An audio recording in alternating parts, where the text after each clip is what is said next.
그러게요. 이제 김종혁 최고위원 얘기는 그 아까 지나갔던 속보를 다시 한번 부탁드릴게요. 왜냐하면 김재현 최고위원이 연락이 안 되고, 그리고 김민전 최고위원은 건강 문제. 뭐 기억하자면 김민전 최고위원이 최근에 아예 공개적으로 뭐 당원 게시판 논란에 대해서 충돌한 바도 있었는데 한 대표는 뭐 일단 그것과는 별개더라도 긴급 최고위원회 두 친윤계로 분류되는 최고위원들이 안 왔다. 추경호 원내대표 한 60명 정도 됐고 일단은 여의도 당사에 60명이 있었고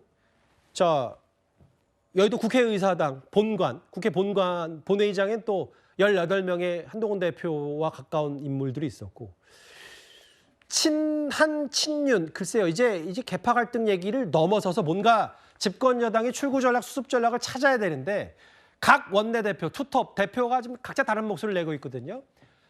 일단 오늘 의원총회 긴급 의원총회 때 어떤 목소리가 나왔는지 김상훈 정책위의장의 목소리를 잠시 듣고 와서 관련 얘기를 나눠보도록 하겠습니다. 안에서 결론이 좀 났나요? 지금 의견 교환 중입니다. 예. 분위기가 좀 어때요? 반대가 많나요? 의견이 다양하게 나가고 있어요. 탄핵 얘기도 나오고 있습니다. 그 탄핵은 절대 안 된다. 이런 야당에서 탄핵 관련해서 여당과 소통하고 있다고 하던데. 여당과 야권 탄핵 연대가 움직인다. 뭐 그런 정보는 있는데 모르겠어요. 그럼 탄핵이 배제되면 어떤 선택지가 나올까요? 무슨 지금 탄핵을 이야기해. 추경호 대표 사태에 대해서는 좀 얘기가 나왔을까요? 그런 이야기 없어요. 100번 해줄 거니까 좀 기다립시다. 예. 기자들의 질문도 당연히 날이 설 수밖에 없고요.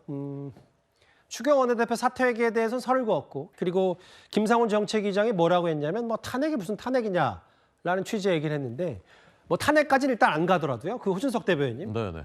아까 조경태 의원의 말도 그렇고 일단 대통령 탈당 언급조차 아직 그 당대표 뜻대로는 잘 안 되는 것 같아요. 거기서 막혀 있습니다.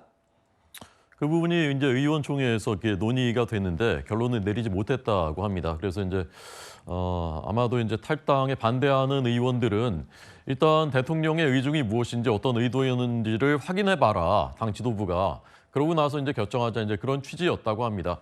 그래서 최고위원 회의에서는 그 세 가지 첫 번째는 그 김용현 장관 해임, 그다음에 내각 총사퇴, 그다음에 윤 대통령 탈당 이 부분에 대해서 이제 그 논의가 있었는데 들려오는 얘기는 추경호 원내대표는 이제 그 부분에 대해서 이제 반대하는 탈당 부분에 대해서 그런 입장이었다고 하고 지금 말씀하신 대로 2명의 이른바 친윤계 최고위원은 참석하지 않았고 나머지 최고위원들은 대체로 찬성하는 그렇게 이제 그 공감대가 있었다고 합니다. 근데 이제 그게 의총에 가서 그 탈당 부분에 대해서는 의견 접근 이루지 못한 것이죠. 예. 이제 탄핵 부분에 대해서는 아예 그런 논의 자체가 오늘 아예 없었다라기 한동훈 대표가 명확하게 이제 선을 그었고요.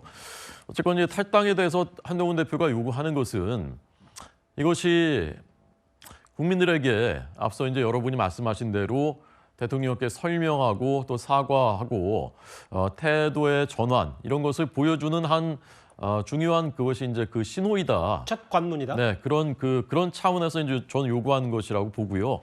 그래서 이게 뭐 대통령이 미우니까 우리 이제 뭐 손절이다 이런 의미보다는 국민들에게 그런 그 마음을 보여주는 그런 조치로서 필요한 것이다라는 그런 판단이라고 저는 보고 있습니다. 일단 어제 그 18명 중에 아까 저희가 직접 전화 연결했던 최다선 의원과 한다면 조경태 의원 그렇고 주진우, 한지아, 정성국, 김용태, 김재섭, 박정아, 서범수, 장동혁, 뭐 박정훈 등등 해서 여기 그 18명이 대부분 친한계가 190명 찬성표를 던진 그 와중에 이제 속해 있는데 그러면 호준석 대변인 정리를 하자면 탈당 얘기도 뭔가 아직 그 정리가 안 됐고 한 대표가 명시를 요구한 그럼 국민의힘의 그 한 100명 정도 되는 의원총회에서 의견이 모아진 건 딱 하나네요. 계엄 자체는 부적절했다. 이거 하나입니까? 그 김용현 장관에 대한 그 해임, 예. 그다음에 내각 총사퇴 그 부분에 대해서 이제 공감대가 있었던 것으로 알고 있고요. 사실 이제 제일 중요한 부분이 이제 그 탈당 문제, 대통령의 탈당 문제일 텐데 그 부분에 대해서 이제 그 대통령의 일단 의중은 들어봐야 되는 것 아니냐. 예. 그걸 확인해 보고서 다시 논의하자. 아마 그런 그 의견들이 많이 개진된 것으로 알고 있습니다. 그 탈당도 그렇고 이제 이런 거잖아요. 그 장현주 변호사님. 좀 이제 제 3자 입장에서 이제 민주당 입장에서 봤을 때 한 대표의 말이 명분이 더 있고 국민적 눈높이 공감대가 있다고 하더라도 탈당을 요구하는데 뭔가 그 내부에서 조율도 안 되고 이 표결을 딱 보면 딱 18명. 이게 아마 친한계 그룹의 핵심 인물들이고 이 정도의 세라고 보면 대통령을 만날 한 대표가 갔는데 아니 뭐 당신이 당대표인데 당대표 내부에서도 뭔가 의견 조율이 안 되는데 그럼 친한계만 나한테 탈당을 요구하는 거냐라고 반문이 올 수 있을 정도로 뭔가 지금 많이 갈라져 있거든요. 그렇죠. 일단 겉으로 보기에는 그렇게 친한계와 친윤계의 또 갈등 난맥상들이 이번 사태에서도 고스란히 드러나는 것처럼 보이기는 합니다. 그 와중에 뭐 친한계 의원의 18분이 가결하는 데 참석을 하셨다라고 하는 것인데 저는 저 18분이라는 숫자, 저 18분이 아닐 거라고 생각해요. 그리고 한동훈 대표가 오늘 지금 이 시각에 대통령실에서 대통령과 뭐 면담을 하고 있고 어떤 이야기를 나누고 있을지는 우리가 뭐 곧 알게 되겠지만 사실 그 이야기를 할 때 저 18분의 친한계 국회의원만 그 뒤에 있다고 생각하지는 않습니다. 사실 야당 의원들도 있는 것이고요. 지금은 어제 결국 계엄을 해제를 요구하는 국회의 권한은 여야를 떠나서 국회의원 한 분 한 분이 모두 다 헌법기관으로서 본인의 정치적인 결단을 한 것 아니겠습니까? 그 결단의 근거는 저는 단순히 뭐 여야의 정치적인 이해관계나 뭐 당리당략적인 어떤 그런 계산 이런 게 깔려 있다 생각하지 않고요. 결국 그 뒤에는 국민들의 민심과 국민 여론이 있었을 거라고 생각합니다. 결국 국회의원들을 뽑아주신 건 국민이고 국민들의 뜻이 지금 어디를 향하는지를 국회의원들이 결국에는 판단할 것이고 그 판단을 가는 방향으로 결단이 날 것이라고 생각이 들거든요. 따라서 오늘 한동훈 대표가 지금 대통령과 이야기를 나누고 있다라고 한다면 한동훈 대표의 뒤에 18분의 친한계 국회의원만 있다라고 대통령실에서 생각하면 안 될 것 같습니다. 거기에는 국회의원 모두가 있을 수도 있는 것이고 그리고 많은 국민들의 또 민심과 여론이 함께 합니다. 그렇다면 한동훈 대표의 목소리가 단순히 18명의 국회의원의 목소리를 대변한다라고 생각은 들지 않고요. 훨씬 더 목소리가 크고 울림이 큰 목소리가 될 거라고 생각을 합니다. 김진욱 대변인, 그럼 이제 돌아가는 분위기가 일단은 야당은 야당대로 탄핵 열차에 이제 몸을 실었다고 비유를 하자면 탄핵에 대한 키를 일단 한동훈 대표가 쥐고 있다고 해도 민주당은 그런 시각도 갖고 있겠네요. 그럴 수 있습니다. 지금 이 국면에서 한동훈 대표가 과연 어느 쪽을 선택할 것인가, 국민을 선택할 것인가, 아니면 윤석열 대통령과 김건희 여사를 선택할 것인가, 이 부분에 대한 명확한 입장을 이제는 가질 때가 되었다. 이제는 국민들께 본인의 명확한 입장을 내놓을 때가 되었다라고 저희는 보고 있고요. 일단 한동훈 대표가 어제 이 비상계엄을 해제시키는데 앞장선 부분 국민들께서 높이 평가하고 있지 않습니까? 그렇다면 이제 남아있는 윤석열 대통령에 대한 탄핵이라든지 이 부분에 대해서도 명확한 입장을 내놓을 때가 되었다. 이제 윤석열 대통령을 안고 갈 것인가 아니면 국민을 안고 갈 것인가 이 부분에 대해서 국민들께서는 이제 한동훈 대표의 일거수일투족을 집중할 것이다. 이런 말씀드립니다. 잠시만요. 그 탄핵 소추안도 뭐 가장 빨리 발의한 것도 조국 혁신당 조국 대표인데 조국 대표의 사법 리스크 관련된 이 와중에 뭐 이런 얘기도 있어요. 조국 대표가 보신 그대로 본인 12월 12일 맞나요? 12월 12일에 본인 뭐 자녀 입시 비리 비혹 등의 혐의 대법원 선고 연기를 신청했어요. 그 이유가 궁금한데 준비가 되어 있습니까? 감사합니다. 저 얘기입니다. 계엄으로 내 리더십이 필요하다는 취지 때문에 본인 관련 개인 재판의 대법원 판단을 미뤄달라고 요구했는데 윤기찬 부위원장님 변호사시니까 저게 가능한 일입니까? 글쎄 뭐 대법원에서 이 선고 연기 같은 경우는 이제 재량이기 때문에 뭐 그 법률적으로 가능은 하지만 그 사유가 될지는 좀 의문시돼요. 왜냐하면 저렇게 리더십이 필요해가지고 대법원 선고 연기를 한다. 사실은 선고 자체도 늦게 잡혔다는 이제 국민적 평가가 있는 마당이기 때문에 저는 개인적으로 연기는 되지 않을 것 같다. 그리고 만약에 이게 이제 12월 12일 날 선고 예정이거든요.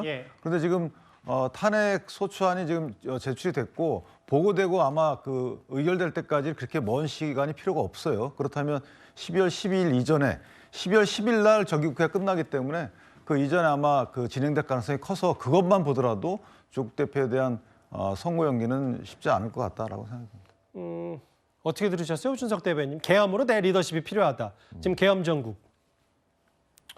계엄은 해제됐는데 무슨 본인의 리더십이 필요한 것인지 저는 시민으로서 납득이 안 되고 중대한 범죄 혐의자의 리더십이 필요한 지금 우리나라 또 우리 의회는 아니라고 생각합니다. 네. 예. 그 김진욱 대변인 이런 거예요. 그러니까 저거는 이제 제가 지금 잠깐 더 사인을 받기로는 이제 조국 대표가 직접 본인 입으로 얘기한 게 아니라 조국 대표 측에서 얘기한 이유. 대법원 선고 연기 신청한 건 맞고 다만 이제 계엄으로 이제 제3당 역할을 뭐 야당의 리더십 필요하다는데 뭐 어떻게 판단하세요? 저는 뭐 조국 대표 측에서는 저런 판단을 했을 수도 있겠다라는 생각이 들고요. 지금 이 국내에 어떤 뭐 조국 대표 한 사람의 사법적 처리보다 더 시급한 문제가 이 국내에서 발생되고 있는 이 정치 공백을 어떻게 누가 메울 것인가 하는 부분인데 이 부분에 있어서 지금 가장 중요한 건 예. 국회에서 그런 리더십들이 모이는 거 아니겠습니까? 근데 지금 뭐 조국 대표가 있고 없고의 차이가 전 크다고 보는 사람도 있을 수 있고 작다고 보는 사람도 있을 수 있지만 어쨌든 이 국회 내에서 그 많은 제 세력들이 있는데 그 세력을 대표하는 조국 대표가 있다면 그 대표도 여전히 중요한 어떤 그 리더십의 대표력을 갖고 있을 수 있다라고 보여지고 그래서 저는 뭐 조국 대표 측에서 그 신청할 수는 있다. 다만 대법원에서 이 부분을 갖다가 어떻게 판단할지 정치적 고려를 할지 안 할지에 대해서는 뭐 대법원의 판단 영역이기 때문에 좀 지켜봐야 할 필요는 있을 것 같습니다. 그 오늘이 그 12월 4일이고 그러고 보면 얼마 남지 않았네요. 한 일주일 뒤면은 조국 대표의 대법원 판단, 뭐 구속될 위기에 놓인 듯 뭐 이런 부분도 있었는데 구속될 수도 있고 뭐 아닐 수도 있습니다만 당 리더십에 공백이 생기면 부적절하다는 게 아마 조국 혁신당의 입장 같습니다. 뭐 대법원이 받아들지 말지 부분도 저희가 한번 눈여겨서 잘 살펴본 다음에 얘기를 좀 전해드려야 될 것 같아요. 앞서 뭐 조경태 의원 전화 연결도 한번 만나봤지만 친한계 쪽에서는 대통령 탈당은 먼저 이루어져야 된다. 국민들에게 주는 메시지가 분명하다라고 말씀을 하셨는데 다만 국민의힘 내부 10명 중 7명, 70%는 그 탈당에도 부정적이다. 상황인식이 안 된다는 한동훈 대표 측의 얘기와 일단 전설을 더 밀리면 안 된다는 친윤 얘기까지 국민의힘 내부 한동훈 추경호, 추경호 한동훈 얘기까지 하나하나 만나봤습니다.